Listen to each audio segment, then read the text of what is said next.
There is a subtle invitation of intimacy in this time of year, one that beckons us to bring our honest, vulnerable, sensual, and spiritual selves forward.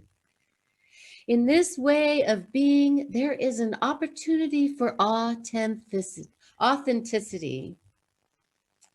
like being outside and recognizing ourselves as one little bit of the natural world amongst a myriad of nature's creations and expressions. Imagine this in your mind's eye. Feel the weight of gravity that holds you to the ground, the sensation of a breeze that brushes your cheek.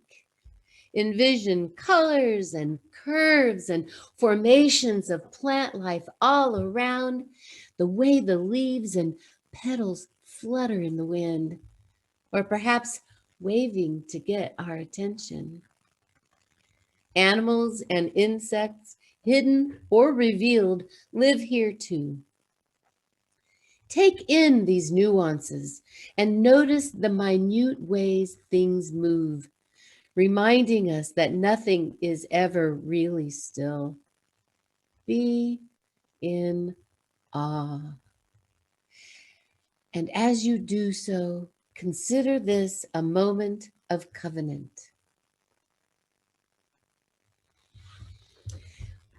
There's something special about being in covenant. It's more than just an agreement and not as rigid as a contract. For one who is spiritually minded, a covenant can be a promise between oneself and the divine, spirit of life, goddess, God, ground of being. When written, a covenant is a living document, carefully and mindfully crafted to marry aspects of relationships together in mutuality.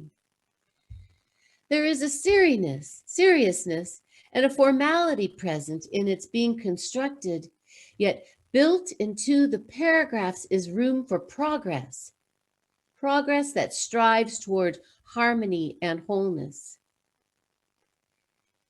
It is a document of honesty, transparency, and an innovative declaration that fosters integrity, respect, accountability, and responsibility. It is an alliance intentionally forged for mutual benefit, or like a vow, solemn in its commitment and comforting in its adherence. Covenant is both a noun and a verb. And it becomes both at the same time when we wholeheartedly say, yes, this is how my intentions and actions will align with my mind, body, and spirit. When I contemplate being in covenant with Earth, I start with my Earth-oriented spiritual practice, and admittedly, that's the easy part. But what about the day-to-day impact I have on my surroundings and fellow Earth beings? What about my carbon footprint? The accumulation of packaging and trash and things that cannot be recycled. And this, insects and rodents that want to live in my house or gobble up my garden. How do I coexist with them? And then how about convenience? Do I just hop in my car and drive off to shop for one or two items at the store? Or do I make do with what I already have in the refrigerator or pantry, foregoing my sense of entitlement and immediate satisfaction? And speaking of which, here's a big one. What food am I eating? Where is it grown? What are the farming practices? What were the conditions for the people that harvested the crops? And how far did that banana travel to be here? Lately, I have seen several documentaries about agriculture's environmental consequences and the devastation of overfishing the oceans. And these have taken me to task and have me evaluating my food choices. And I am sad to say that some of my favorite foods are on the unsustainable list.